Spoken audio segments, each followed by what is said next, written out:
Hello everyone, I am Dr. Masood Khan. Today we will present the history of scleroderma.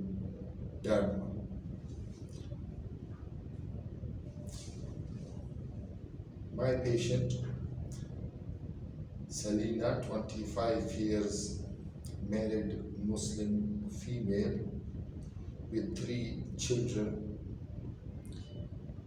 a school teacher, admitted in the ward through OPD 2 days back with chief complaint of worsening of skin tightening and difficulty in swallowing. According to the patient, she was all right 1 month back, and she started having gradual onset of worsening in the skin. The skin worsening occurs progressively. Initially started tightening of the fingers of hands, followed by involvement of skin of the forearm.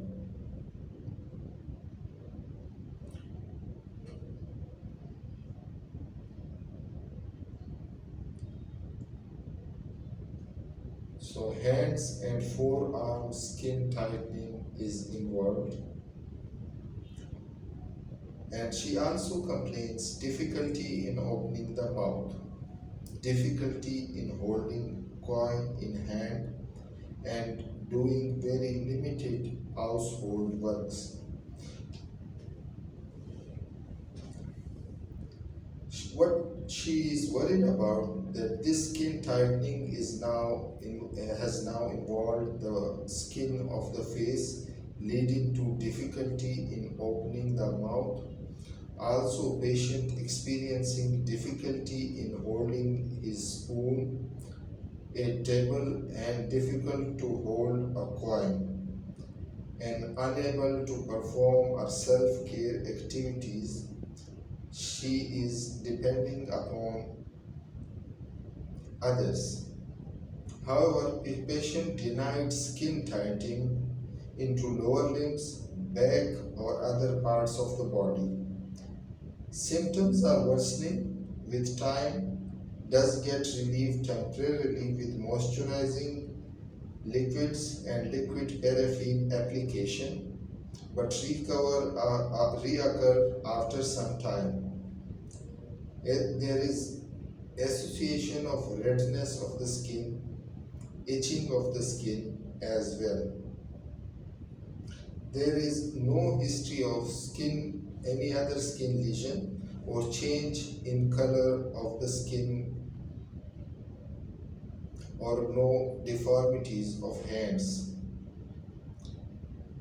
Patient experiences bluish discoloration of hand during cold season, also difficulty in swallowing of solid food.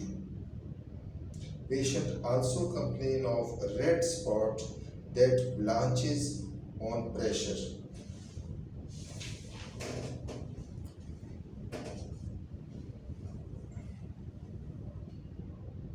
Patient feels like that she has tapering of the fingers, and the red spots are present mainly on the body, which blanches on pressures.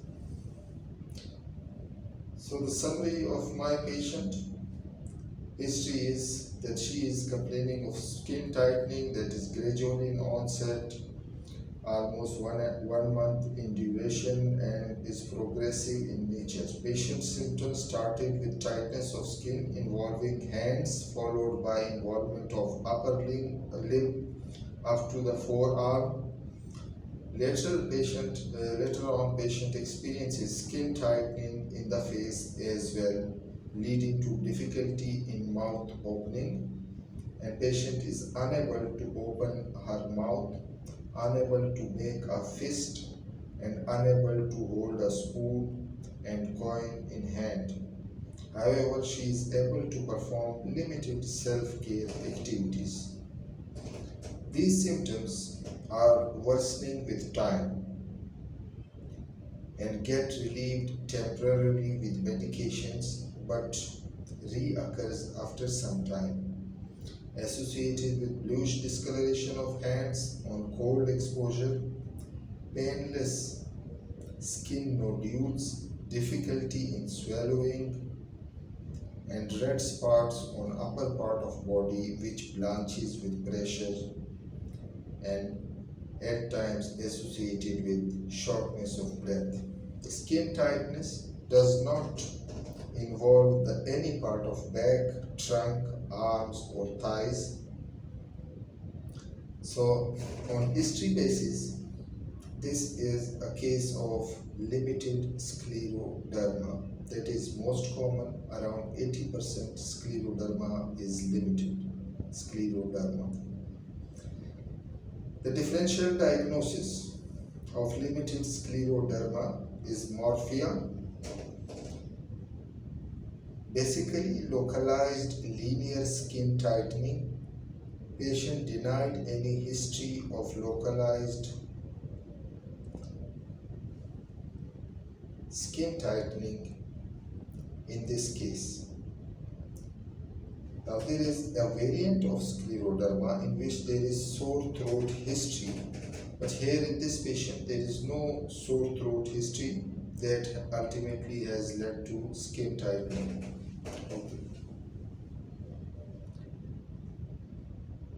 Number 3 differential diagnosis of scleroderma, limited scleroderma, is eosinophilic fasciitis. There is no painful skin lesions on the area of skin tightening or any rash in this eosinophilic fasciitis. Number 4 is radiotherapy and chemotherapy induced skin tightness, which is not there in the history. Chemotherapeutic agents like bleomycin causes skin tightening. Number 5 differential of limited scleroderma is fibrosis related to dialysis. Patient denied any decrease in urinary output or having any dialysis in the past. The nephrogenic fibrosis of the gadolinium skin. There is no history of MRI, so that we think about nephrogenic fibrosis of gadolinium skin. Number 7 differential is diabetes mellitus. Patient denied any history of diabetes mellitus in this case. And next differential diagnosis of limited scleroderma is amyloidosis. Patient denied any history of fatigue or tongue size enlargement or frothy urine in amyloidosis. Hyperviscosity syndrome like MAGAS, there is no history of double vision suggesting hyperviscosity or any history of TIAs.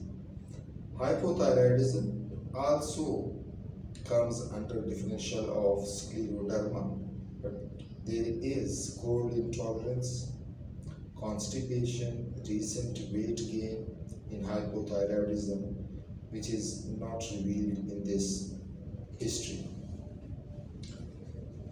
Now comes the RECA component: associations, risk factors, etiology. So first of all, the trigeminal neuralgia has strong association with scleroderma. There is no history of any excruciating pain on one half of his face. There is no history of chest pain or shortness of breath, palpitation or increased blood pressure, which suggests pulmonary hypertension or interstitial lung disease. Any dry cough there is a dry cough association with scleroderma. So scleroderma has some associations, that is trigeminal neuralgia, autonomic neuropathy, palpitations, blood pressure, pulmonary hypertension, ILD, dry cough, difficulty in swallowing, burning chest pain, and regurgitation of food particles. These are associations of scleroderma.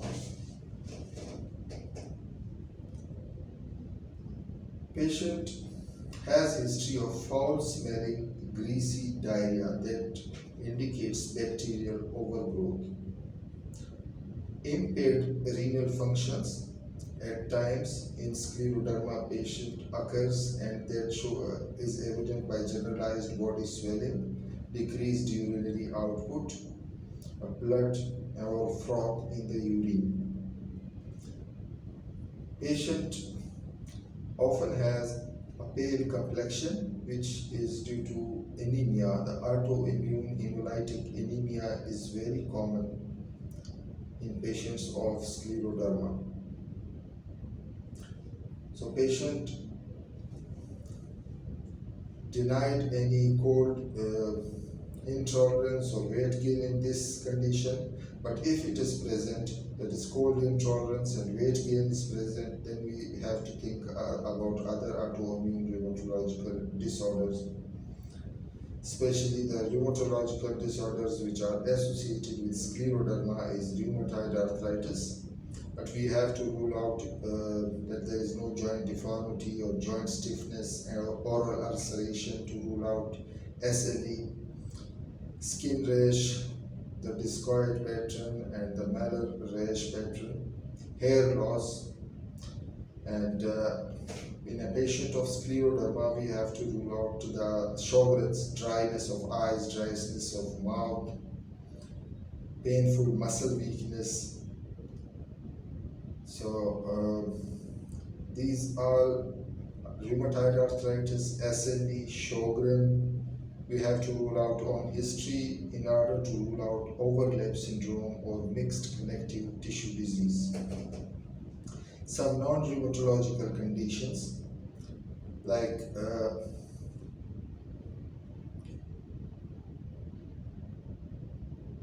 white spot on skin, yellowish discoloration, itching, numbness in hands and feet, paleness, complexion, in history of insulin-dependent diabetes mellitus, and any other queries for other autoimmune diseases we need to ask. Even if you explain OD-para, that this is a case of limited scleroderma, but rule out all other autoimmune diseases in your questionnaire later on, including limited and diffuse scleroderma. The important associations of scleroderma like trigeminal neuralgia, autonomic neuropathy, and there are some other associations, that is adenocarcinoma of the lung is associated with scleroderma. Primary biliary cirrhosis is associated with scleroderma. If diffuse scleroderma, you always ask skin tightening beyond forearm and check skin tightening in sternum. The sternum should be examined for skin tightening in diffuse scleroderma. Lung involvement and nails involvement, there is a false chironychia, nails present in 3 by 30% of the patient. Nail resorption occurs, and skin tightening occurs in scleroderma, limited scleroderma, mixed connective tissue disease. any flexion contractures we have to rule out because it is common in rheumatoid arthritis. So, investigation of scleroderma, CBC, increased ESR, decreased hemoglobin, ANA positive, RA positive in 30% cases. Now the specific antibodies for limited scleroderma, anti-centromere antibody, for diffuse it's anti-SCL70 antibody. If renal involvement, RNA polymerase 3 antibodies are positive in 20% cases. Urine will show proteinuria. The skin biopsy will show dermal fibrosis, that is thinning, and epidermal collagen deposits. X-ray hands resorption of phalanges. Chest X-ray will show interstitial lung disease, and pulmonary function test will show restrictive pattern of scleroderma, ILD. Barium swallow and ECG along with echo. And the treatment of scleroderma, like in our case, it is limited scleroderma. It includes supportive and symptomatic treatment. Avoid exposure to cold and cold weather. Warm clothes. Use lubricants. Avoid smoking. Avoid beta blocker or oral contraceptive pills, and avoid other drugs like this. But nifedipine calcium channel blocker is used for this Raynaud's phenomena, and prostaglandins are used as well. If hypertension, 100 mg of captopril 6 hours a week is given. In order to avoid gastroesophageal reflux disease in scleroderma, avoid late night meal, use high pillows, proton pump inhibitors, small and frequent meals, metoclopramide and erythromycin is recommended. In order to avoid dysphagia, crushed or liquid diet is advised along with metoclopramide.